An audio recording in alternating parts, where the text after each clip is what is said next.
মৌলভীবাজার শহরের বড়হাটে জঙ্গি আস্তানায় অভিযানকালে পুলিশের এক সদস্য আহত হয়েছেন। আজ শুক্রবার দুপুর 12টা 52 অভিযানস্থল থেকে পুলিশের এক সদস্যকে অ্যাম্বুলেন্স করে হাসপাতালে নিয়ে যেতে দেখা যায়। পুলিশ সূত্র জানায়, অ্যাম্বুলেন্সে করে যাকে হাসপাতালে নিয়ে যাওয়া হয়েছে তার নাম কায়সার। তিনি জেলা পুলিশ কনস্টেবল।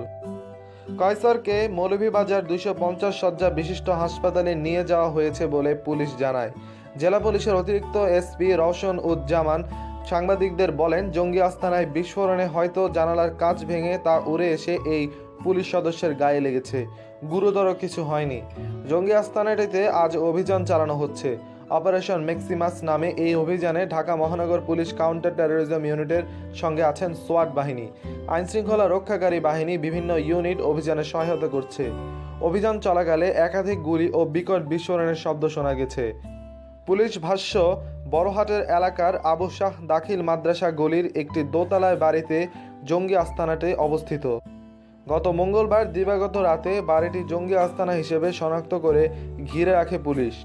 বুধবার ভোরে শহর থেকে 20 কিলোমিটার দূরে নাসিরপুর গ্রামে আরেকটি জঙ্গি আস্তানা শনাক্ত হয়। প্রায় 34 ঘন্টা ধরে ঘিরে রেখে সেখানে অপারেশন হিটব্যাক নামে একটি অভিযান চালায় পুলিশ।